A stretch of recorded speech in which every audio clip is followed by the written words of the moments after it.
Bismillahirrahmanirrahim. Assalamualaikum warahmatullahi wabarakatuh. Perkenalkan, nama saya Dedi Afriyadi, mahasiswa Pascasarjana Program Studi Magister Manajemen pada Institut Teknologi dan Bisnis Nobel Indonesia Makassar dengan NIM 2022MM24031.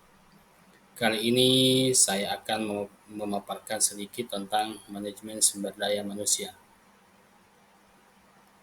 Peranan manajemen sumber daya manusia di era digital.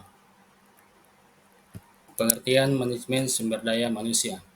Menurut H. Suparyadi, manajemen sumber daya manusia merupakan suatu sistem yang bertujuan mempengaruhi sikap, perilaku, dan kinerja karyawan agar mampu memberikan kontribusi yang optimal dalam rangka mencapai sasaran-sasaran perusahaan.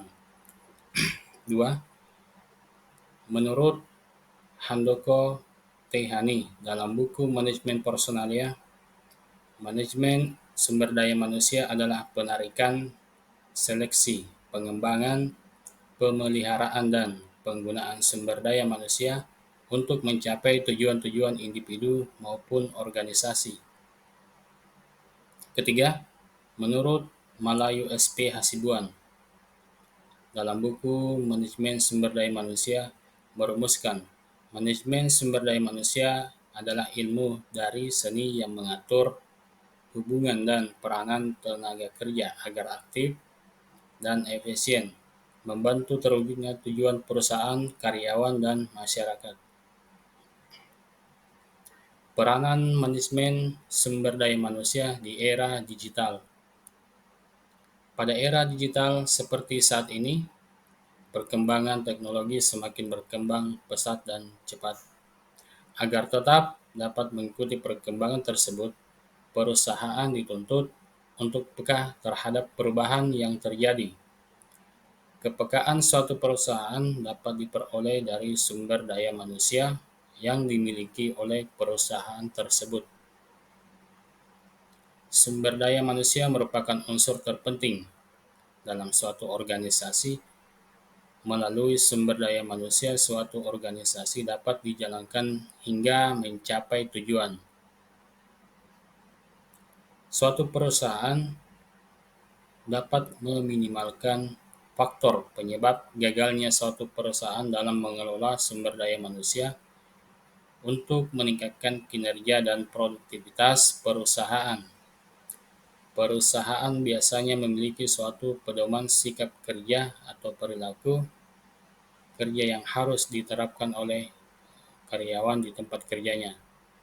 Sikap kerja yang mampu diterapkan oleh setiap karyawan tidaklah sama, melainkan berbeda antara karyawan satu dengan yang lainnya.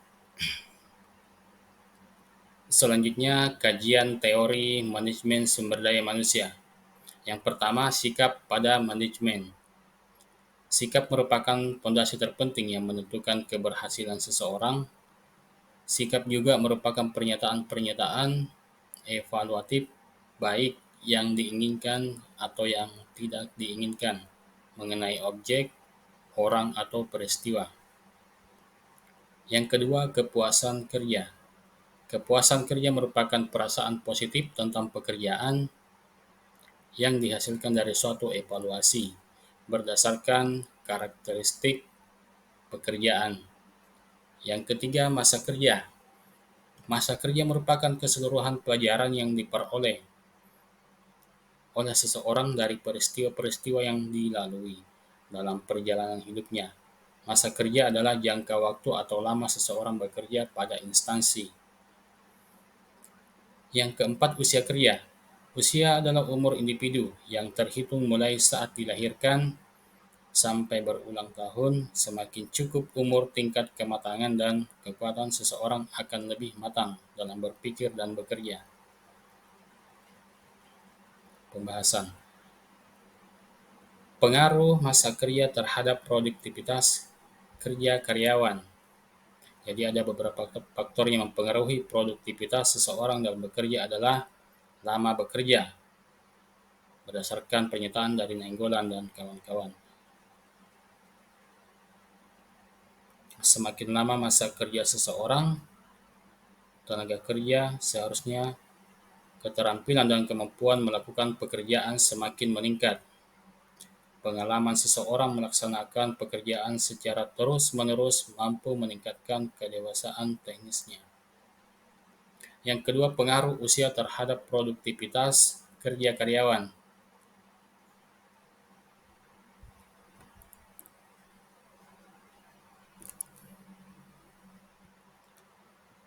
Tingkat usia sangatlah berpengaruh terhadap produktivitas tenaga kerja, sebab terkait dengan kemampuan fisik seorang tenaga kerja. Pekerja yang berada pada usia produktif cenderung lebih kuat dari segi fisik dibanding pekerja usia non-produktif. Semakin tinggi usia tenaga kerja, maka produktivitas kerja akan semakin menurun. Tenaga kerja yang memiliki usia lebih tua cenderung memiliki produktivitas yang rendah. Hal ini disebabkan karena pada usia tua, kekuatan atau tenaga fisik akan cenderung menurun. Adapun kesimpulan dan saran dari manajemen sumber daya manusia ini, yang pertama kesimpulan, semakin lama masa kerja karyawan berarti pengalaman kerjanya semakin tinggi, maka akan berakibat semakin tinggi produktivitas kerjanya. Usia karyawan berpengaruh signifikan negatif terhadap produktivitas kerja karyawan. Artinya, semakin tinggi usia, maka akan semakin turun produktivitas karyawan. Adapun saran, yakni perusahaan perlu mengevaluasi kebijakan tentang masa pensiun karyawan barongan. Hendaknya dilakukan pemutusan tenaga kerja atau pensiun karena karyawan yang umurnya sudah agak tua antara 50 tahun ke atas biasanya cenderung statis, keadaannya kurang mampu, sifat kurang giat untuk hal-hal baru. Demikian yang bisa saya sampaikan. Terima kasih.